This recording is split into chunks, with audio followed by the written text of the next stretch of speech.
Oke, selamat datang semuanya.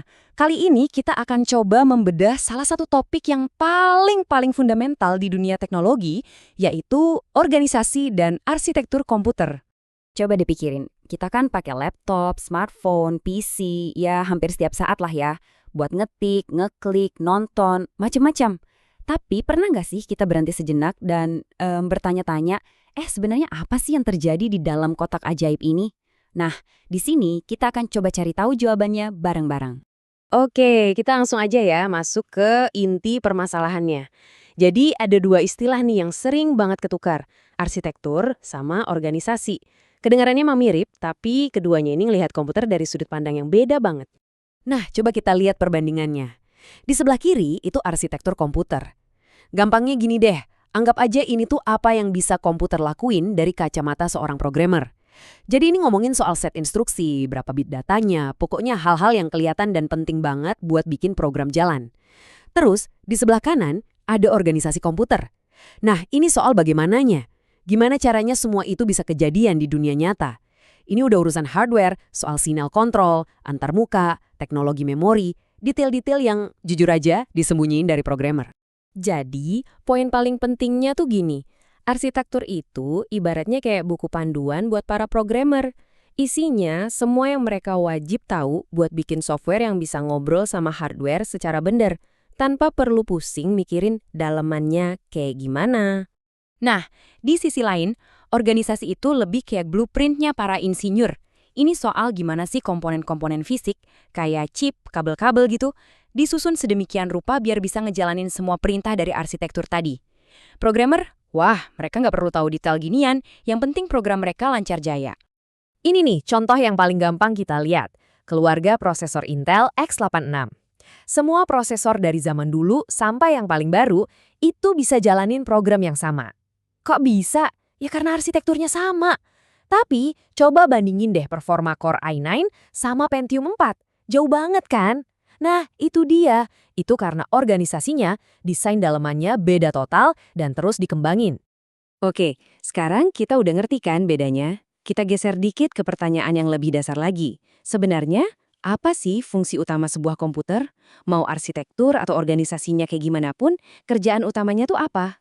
Ternyata semua kerjaan rumit komputer itu bisa kita kerucutin jadi 4 fungsi inti aja. Pertama, data processing atau pengolahan data. Ini pas kita lagi ngedit foto atau ngitung di spreadsheet. Kedua, data storage atau penyimpanan data. Waktu kita nge-save dokumen atau download file. Ketiga, data movement, pergerakan data. Contohnya pas kita kirim email atau streaming video. Nah, yang terakhir, dan ini yang paling penting, yaitu kontrol atau kontrol. Dia ini ibarat manajernya yang mastiin ketiga fungsi tadi jalan bareng dengan benar. Nah, di sini kita bisa lihat gambaran besarnya. Perhatiin deh, di tengah itu ada control mechanism atau mekanisme kontrol. Anggap aja dia ini kayak konduktor dalam sebuah orkestra.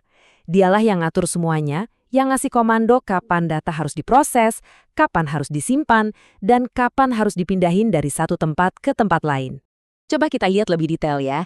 Diagram yang di kiri itu contoh pergerakan data yang paling simpel. Misalnya nih, data dari keyboard langsung pindah ke layar. Nah, kalau diagram yang di kanan itu proses penyimpanan. Data yang masuk tadi diambil terus ditaruh di memori atau storage. Dan ingat, dua-duanya ini tentu aja diatur sama si unit kontrol. Oke, sekarang kita lihat proses yang sedikit lebih kompleks. Diagram yang kiri ini nunjukin waktu komputer ngambil data dari storage, terus diolah, habis itu disimpan lagi. Kalau yang kanan, datanya diambil dari storage, diolah, terus dikirim ke perangkat luar. Contohnya, ya pas kita mau ngeprint dokumen. Semuanya ini ibarat tarian data yang indah, dan sang konduktornya ya si unit kontrol itu. Oke, fungsinya kita udah dapat. Sekarang kita masuk ke bagian yang paling seru nih. Kita bakal ngebongkar komputer, kita lihat isinya lapisan demi lapisan. Biar kelihatan strukturnya kayak gimana. Kita mulai dari lapisan paling atas ya, atau top level. Jadi, pada dasarnya sebuah komputer itu cuma terdiri dari beberapa blok bangunan utama. Yang paling kelihatan itu ada CPU, ada memori utama, sama unit input-output atau I/O. Biar gampang kita pakai perumpamaan aja.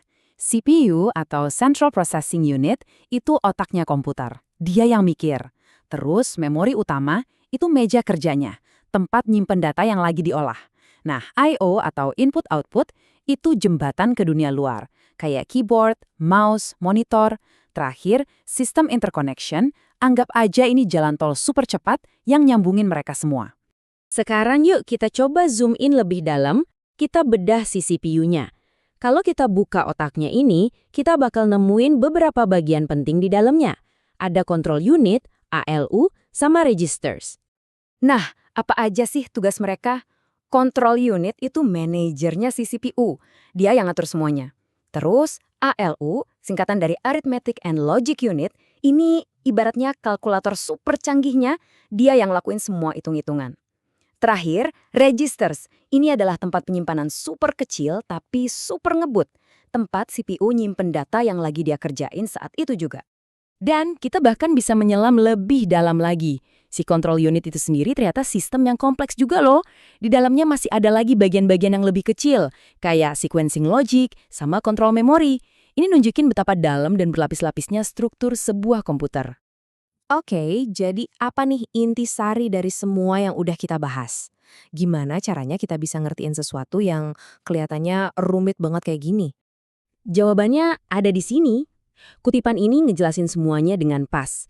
Komputer itu emang sistem yang super kompleks, tapi kuncinya adalah dengan ngelihat dia sebagai sebuah sistem yang hierarkis. Maksudnya, ada sistem di dalam sistem lagi. Dengan cara pandang ini, kita jadi bisa memahaminya pelan-pelan. Jadi pada akhirnya, itulah komputer. Sebuah sistem hierarkis yang luar biasa elegan. Mulai dari komponen-komponen besar yang bisa kita lihat, terus kita zoom in ke CPU, masuk lagi ke control unit, dan terus sampai ke level sirkuit yang paling kecil.